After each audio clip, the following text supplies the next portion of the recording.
ในទាំងអស់គ្នានៅក្នុងថ្ងៃនេះគឺខ្ញុំនឹងសម្រាយរឿងជូនទៅកាន់អ្នកនរគ្នាបានស្ដាប់រឿងនោះគឺមានចំណងជើងថាដំណើរផ្សងព្រេងទៅរកផ្សិតប៉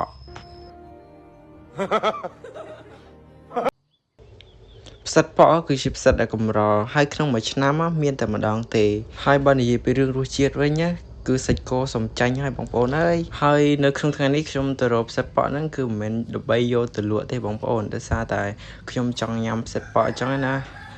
ព្រោះអីរសជាតិផ្សិតប៉គឺអ្នកដែលចេះញ៉ាំគឺដឹងហើយថាវាមានរសជាតិបែបណាគឺសម្រាប់ខ្ញុំឆ្ងាញ់រ៉េតឲ្យ10លើ10ហើយចំពោះការស្វែងរកផ្សិតប៉វិញគឺមិនមែនជារឿងងាយស្រួលទេបងប្អូនដោយសារតែការស្វែងរកផ្សិតប៉គឺយើងត្រូវឆ្លងកាត់ឧបសគ្គជាច្រើនអញ្ចឹងណាដោយសារតែ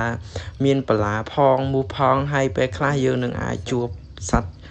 អាសេរពឹសអីចឹងទៅដោយសារតែវាដុះនៅក្នុងព្រៃអញ្ចឹងហើយបើសិនជាមានបងប្អូនអីដែលគាត់លក់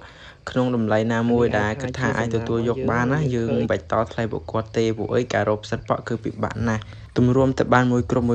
គឺបើកភ្នែកដល់ចង់លៀនហ្មងដោយសារតែបើសិនជាយើងអត់ព្យាយាមមើលទេគឺយើងមើលអត់ឃើញទេដោយសារតែវានៅក្នុងដីហើយណាមួយវាអាចដុះនៅក្រោមស្លឹកឈើដោយសារតែនៅពីលើនេះមានស្លឹកឈើដូច្នេះហើយបានជាយើងត្រូវមើលហើយយើងត្រូវកាយស្លឹកឈើចាញ់ដើម្បីណាមួយយើងប្រុងប្រយ័ត្ននៅសត្វអាសេរពឹសមួយចំនួនដែលអាចមាន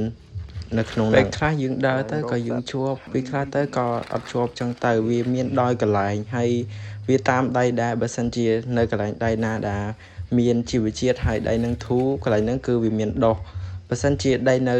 កន្លែងខ្លះនោះវាមានក្តាំងរឹងអីចឹងទៅគឺអត់ងាយដុះទេហើយបើសិនជាអត់មានដើមឈើទៀតដោយសារតែវាត្រូវការម្លប់ហើយត្រូវការសំណើមដើម្បីលូតលាស់ខ្ញុំទៅស្វែងរកហ្នឹងប្រហែលជា2ម៉ោងខ្ញុំបានតែ1គីឡូហ្នឹងទេបងប្អូនហើយឥឡូវនេះគឺយើងទៅផ្ទះវិញហើយសម្រាប់វីដេអូរបស់ខ្ញុំគឺមានតែប៉ុណ្្នឹងទេ